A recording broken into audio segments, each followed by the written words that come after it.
Some of this is very fundamental movement. It's very important movement because it's what drives the rest of the aggressive game of jiu-jitsu.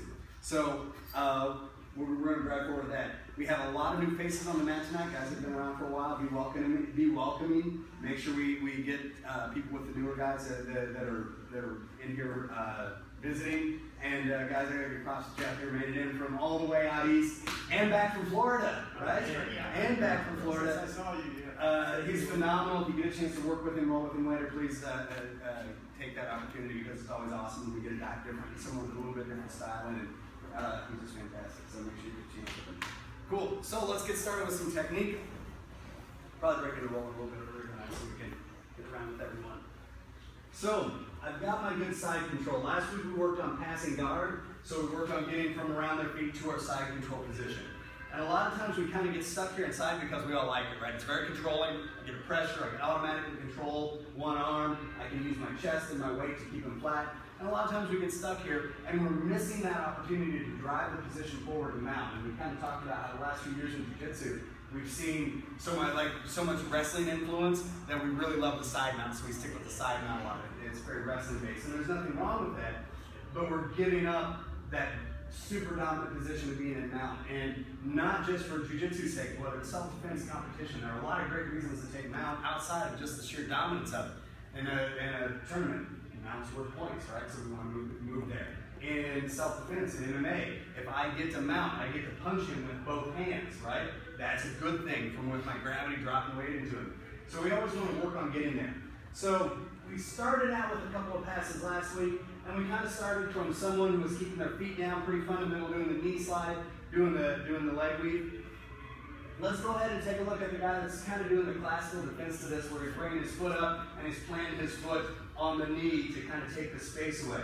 And we talked about how important when this foot is down, it is to get that space so I can control, I can keep my hips down and I can drive, or I can go ahead, switch my hips, and now, again, attack across the belt line.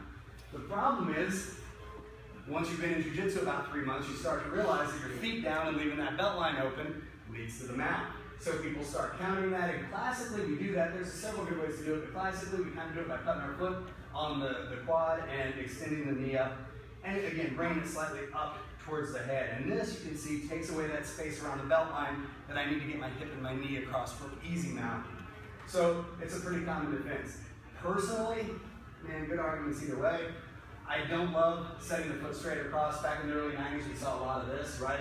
That's before ankle locks and ankle picks became so prevalent in jiu-jitsu, and Jim Theobald started grabbing everyone's ankles and turning them sideways. So I really kind of like this just because it's a little bit harder to break that connection with his quad than it is with the foot dangling in space. It does not make it wrong. There are good instructors and very good jiu-jitsu practitioners who'll still watch dump that foot across the quad. Nothing wrong with it. You just have to be aware of a different set of counters. So for now, let's look at maybe at using this foot here. So now I have to deal with the leg being up, and there's a couple different ways we're going to attack this. And the first, we're going to go back and use a similar hand motion that we did for the end of Monday. I'm going to bring my hand out from my underhook and come across to my arm. Again, elevating that shoulder off because I'm trying to disrupt that bridge that he uses the counter. I'm going to go shallow side because my next movement is going to move my hips. And anytime my knee moves away from his hip, I have to have something that will prevent him from regarding me, right? We talked about this Monday. My legs go back. And notice how that keeps my hips low. If I switch my hip, like with a typical wrestling set out, and my hip comes up, see how I take weight off his chest? You can see how my butt goes up in the air a little to turn the hip down. I want to increase the weight on him, not decrease it. So my hips go back. Now that my hips are back, I turn my hip to the ground. My high hip turns to the ground, and my low knee comes up to protect. I'm keeping pressure down on his chest. This hand's going to go to the leg. I can even, if I need a little bit more pressure, do that same shrimp away that we did to thread the foot. But a lot of people, unless you're super hyper flexible, this can really get in the way of that movement.